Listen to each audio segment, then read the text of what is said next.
Hi Virgo and Virgo rising, this is your September 2016 forecast. So September is probably the most significant month of the year for you.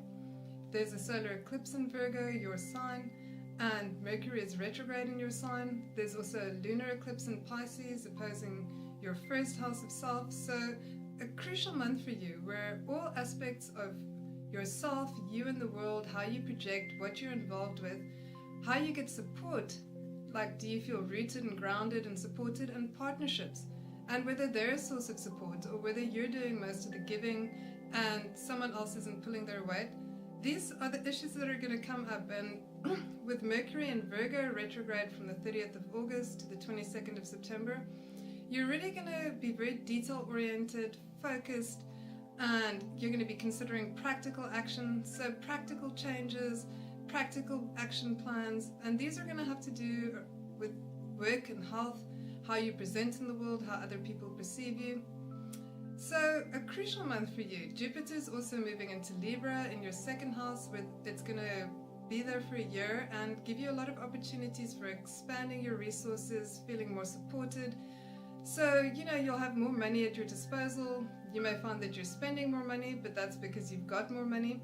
So this is really going to help anchor you, and with a supportive aspect from Saturn over the next year, it's going to show sustainable growth for you. So like I said, this month it's really all about the reinvention of you and looking at all areas from home to partnerships to career, so basically a massive action plan for how you present in the world. Okay, so let's look through the month day by day. So like I said, your ruling planet Mercury has been retrograde, so some changes that you make may not be so apparent. It's going to be maybe about planning and strategizing, perhaps in response to things that happen that really are like lights in the sky telling you it's time for change, it's time to do things differently. So like I said, carefully going over all your plans, carefully making a detailed itinerary of what you want to change, and having very structured plans around what you want to do and how you want to do it. Okay, so let's look at the solar eclipse. The solar eclipse on the 1st of September is really going to affect people born between the 31st of August and the 1st of September the most strongly. And on that note, happy birthday, Virgo. But so if you're born at this time, it will be a solar eclipse birthday, which will really mean, like I said, a total reinvention year for you, like time for a fresh start and a clean slate.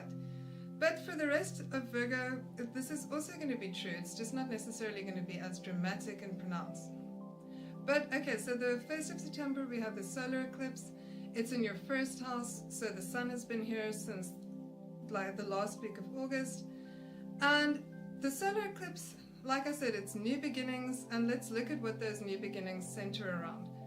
So there's difficult aspects between the sun and moon and Saturn, and the sun and moon and Neptune in this eclipse.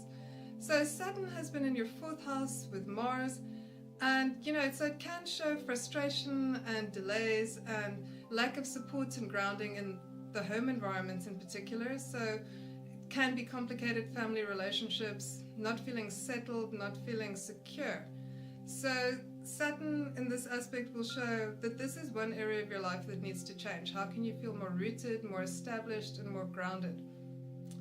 And the difficult aspects to Neptune are, so Neptune has been in your 7th house of partnerships. So this can be romantic or business partnerships or significant other people in your life. So perhaps a partner has been behaving in a Neptunian way. They maybe haven't been taking enough responsibility, they've been relying on you to do most of the work, or there's perhaps been addiction problems, because Neptune can show addictions like alcohol, drugs, that sort of thing, or just escapism. So that's another area that needs to come under review. So Virgo's very inclined to be self-critical, be a bit hard on themselves, do a lot of hard work in terms of service. So it's very likely that you've been doing a lot of the work in your partnerships and there's not a fair give and take. So that's what this solar eclipse is highlighting for you, where things need to change in partnerships, and if they're not going to change, maybe some things need to be let go of. Like I said, it's not necessarily romantic partners, it can be business partners and significant others. So new beginnings in terms of these things. So just remember, solar eclipses are trying to push you forward. So whatever happens, even if it's painful, then it's for your greater good, and it's going to lead to a lot of forwards momentum in your life. So sow the seeds of those new beginnings, because they'll be playing out over the next 6 months. Okay, so on the 2nd of September, Mercury conjuncts Jupiter in your first house. So Mercury retrograde, this is a good time to really do a stock take, do that itinerary. You know, what do you want to change about yourself? You know, is it time to reinvent yourself? Possibly, you know, I mean, does this have to do with appearance? Does it have to do with presentation? So this is going to be how people perceive you as well. So what image do you want to project? So a good time to do that kind of stock take, because you'll have a good idea of the big picture with Jupiter and Mercury together. So use this for that kind of stock take and revision. Between the 6th and the 7th of September, the Sun trines Pluto from the 1st to the 5th house.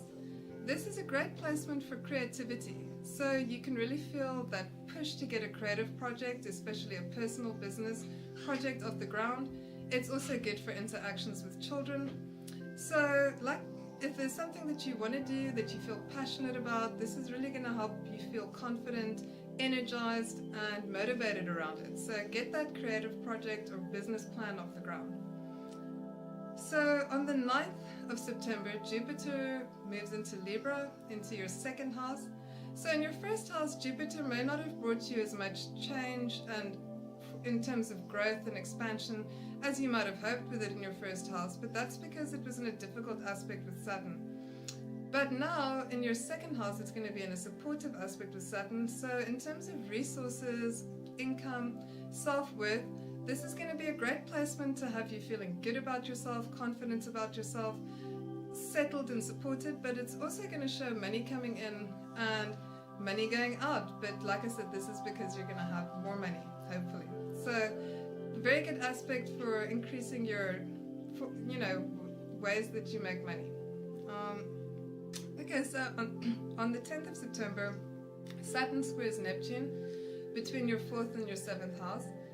So this has been a very nasty aspect that's been in position most of this year, going in and out of our lives. And, you know, so it's had a lot of lingering subtones or subtext with fear and anxiety, not feeling supported, you know, like it's been siphoning off energy. And for you, this has been in the houses of home, family, and partnerships. So, you know, unusual restrictions and obstacles in these areas. And like I said, you're not feeling as rooted and secure as you might like.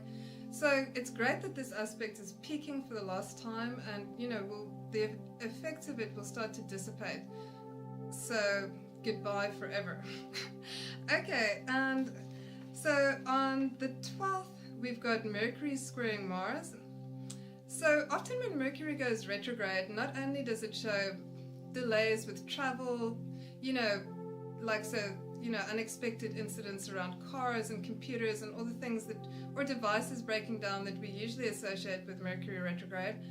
But, you know, it can also show sometimes, you know, if we've been silencing our thoughts and feelings because Mercury is what you're thinking about. Sometimes actually when Mercury goes retrograde, it's time to voice those things, especially if you've been sitting on it for a long time. So with Mercury squaring Mars from the 1st to the 4th houses, this can show angry words and, you know, that kind of defiant energy where you want to lash out at someone and give them a piece of your mind or tell them their fortune. So, and this could be with a family member. It could also just be with, like I said, anyone in your home environment that's related to your home environment. So, you know, quite an irascible aspect, so just be aware of that.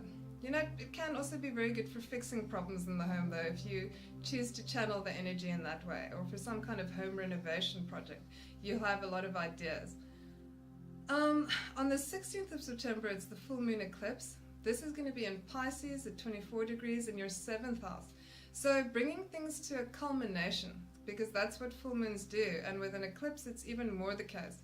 So a full moon eclipse in Pisces in your 7th house, also a very strong placement. So it shows things coming to a head, culminating in matters of relationships, significant relationships. So like I said, business partners, marriage partners, your partner proper. So things can reach a boiling point. You may decide you've had enough or things need to change now.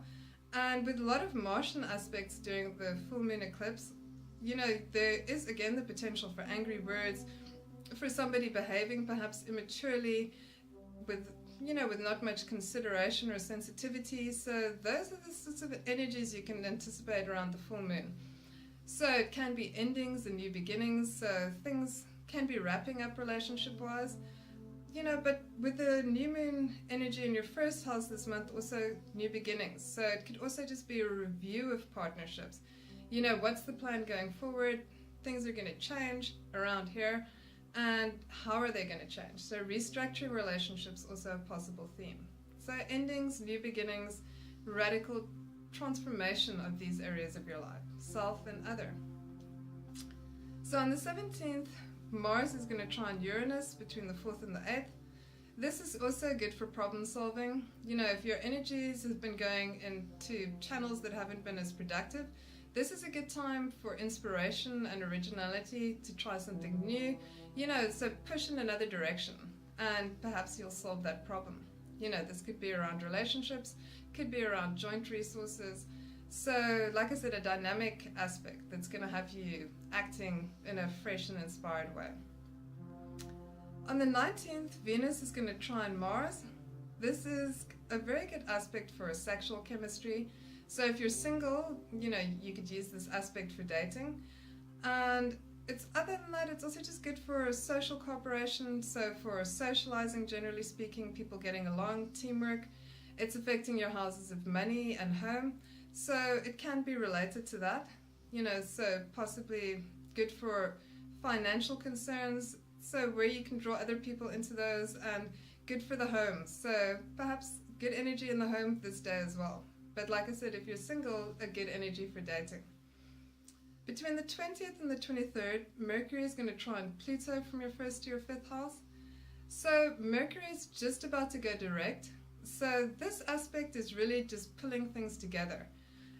Mercury and Pluto in a favorable aspect can show your ideas having a punch. It's good for getting to the bottom of things, for problem solving, for tying up loose ends. So, good time for that final review before you want to launch something, especially around, ways to, in terms of direction for you, because Mercury is your ruling planet. So doing things differently. And because it'll be moving into your 2nd house, it might have to do with new sources of revenue as well. So if you do want to launch something, like you have a definite plan of action, then utilize the energy of the next aspect, along with Mercury now being direct from the 22nd of September, to launch that thing. So on the 26th of September, the Sun will conjunct Jupiter. And this is a very optimistic, lucky, and expansive aspect. It's going to be in your 2nd house, so it's good for business. It can show money coming in or the ability to make more money. So, like I said, if there's something that you want to launch, then use this date for it. So the Sun is now also going to move into Libra in your 2nd house. So this is when, you're going to let the dust settle. The equinox is also on the 22nd of September. So this is the start of spring or autumn, depending on where you are in the world. So all that eclipse energy was really just about, a big clean sweep, cleaning skeletons out of the closet, getting rid of things that don't serve you anymore. And, it's all in view of, like I said, project self-reinvention for you. So the start of new beginnings coming up at the end of the month to help all of that dust settle. And with the Sun in your 2nd house, you're going to be feeling a bit more consolidated, stable and secure. You're going to want to consolidate your resources and feel grounded. So very much the theme for the next month for you. So the month wraps up with the new moon in Libra on the 30th of September. So like I said, now the dust is settling, things are looking a little bit more easygoing from here on out. So like I said, an important month for you, and good luck with it all. And like I said, just remember that change is never easy, but ultimately it propels us towards growth. So this is a potent time for you to reinvent, to reconsider everything that you've been doing, and to really, make a plan around what you want to do next, like, and how you want to do it. And you can be very novel and fresh with this. Be inspired. Anyway, if you've liked this, please like and subscribe. Thanks so much for listening.